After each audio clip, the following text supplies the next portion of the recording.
Welcome back, students. So in today's video we are going to learn about the topic hydrostatic law.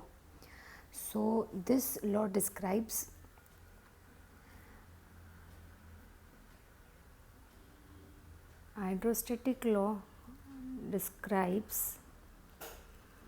that how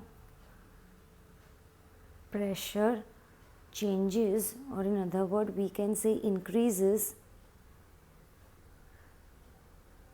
along with the flow depth when your fluid is at rest. Okay, so this hydrostatic law states, or it describes, that how the pressure will changes or increases along with the depth of flow when your fluid is at rest, or in other words we can define it as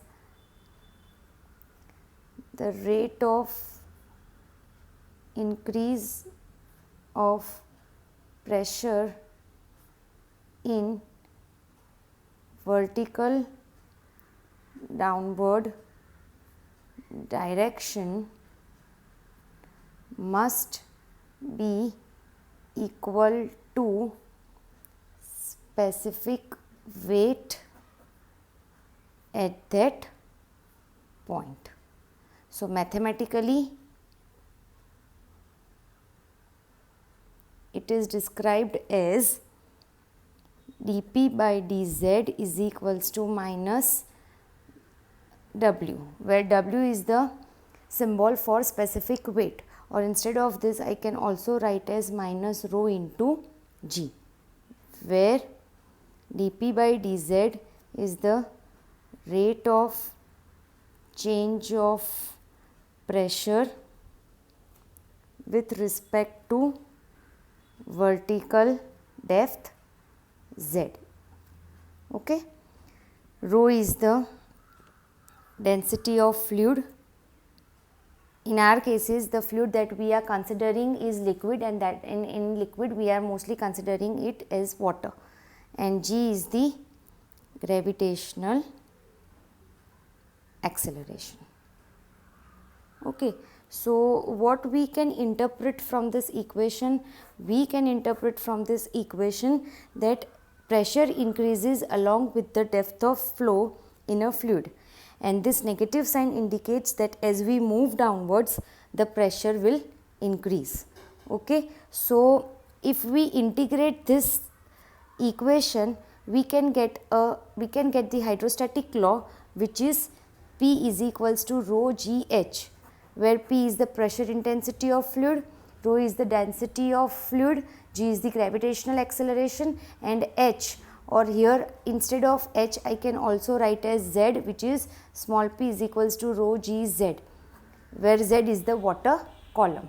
So this law finds its importance, or it forms basis for the barometers and manometers that we will study in the upcoming. Now here we will see a small example which describes the hydrostatic law of pressure variation in a fluid when it is at rest. So I will consider a tank of water which is filled at a depth of 2 meter. Okay, this is the free surface of tank. Now here I want to find that what will be the pressure or the intensity of pressure that will act at the bottom of this tank when it is at rest, or the fluid static fluid condition is there. So what I can do, I can use the hydrostatic law, which is P equals to rho GH. Okay. Now here this is the pressure intensity that I want to find at the bottom of this tank. So the fluid which is taken over here is water. So I know the density of water, which is 1000. G is the gravitational acceleration 9.81, and H is the depth of water up to which water is filled in the tank, 2 meter. So 2000 into 9.81.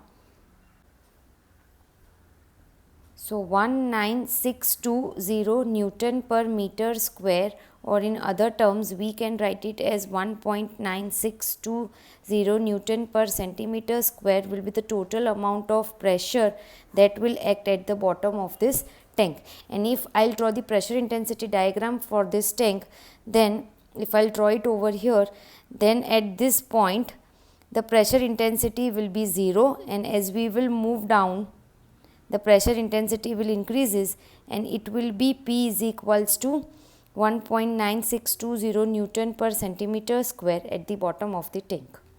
Thank you.